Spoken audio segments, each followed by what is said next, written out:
सूरजगढ़ राज्य में महाराज अजय सिंह का शासन था, जो अपनी बुद्धिमत्ता और वीरता के लिए प्रसिद्ध थे। उनकी संवेदनशीलता और न्यायप्रियता ने उन्हें प्रजा का प्रिय बना दिया था। लेकिन एक दिन कुछ ऐसा हुआ जिसने सबको चौंका दिया।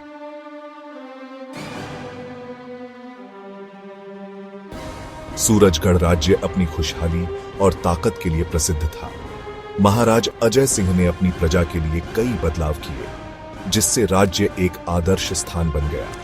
लेकिन हर चमकते तारे के पीछे एक अंधेरा होता है।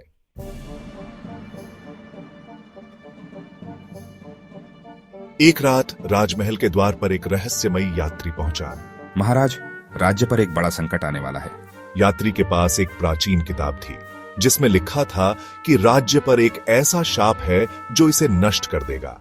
शाप को रोकने का एकमात्र उपाय एक गुप्त खजाना था, जो गहरे जंगल में छुपा था। महाराज ने इसे एक चुनौती के रूप में लिया और तय किया कि वह खुद उस खजाने को ढूंढेंगे।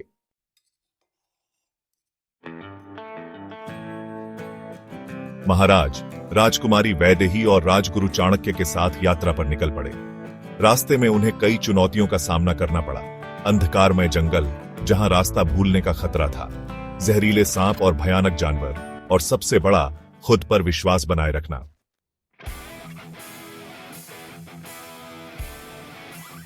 रास्ते में उन्हें एक साधु मिला। खजाने तक पहुंचने के लिए आपको एक गहरी खाई को पार करना होगा, लेकिन इसके लिए आपको एक दूसरे पर विश्वास करना होगा। महाराज ने राजकुमारी और राजगुरु को पहले खाई पार करने दिया और फिर खुद पार किया।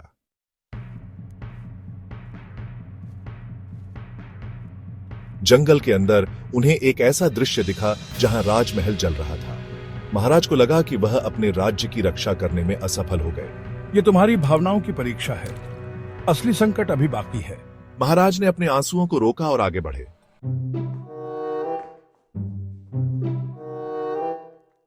आखिरकार खजाना मिला, लेकिन खजाने के साथ एक रहस्यमयी यंत्र भी था, जो राज्य के भविष्य को दिखा सकता था।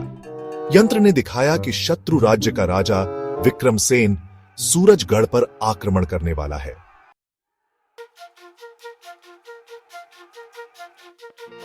महाराज ने जल्दी से सेना को तैयार किया।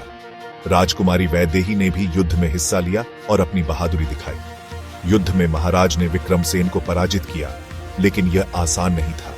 महाराज को कई चोटें आईं, लेकिन उन्होंने अपने राज्य की रक्षा की। युद्ध के बाद महाराज को पता चला कि वह यात्री वास्तव में एक दिव्य शक्ति थी, जो उन्हें उनकी ताकत और भावनाओं का एहसास कराने आई थी। महाराज ने अपने राज्य को और मजबूत बनाया। उन्होंने सीखा कि सच्ची शक्ति केवल ताकत में नहीं, बल्कि विश्वास और भावनाओं में होती है।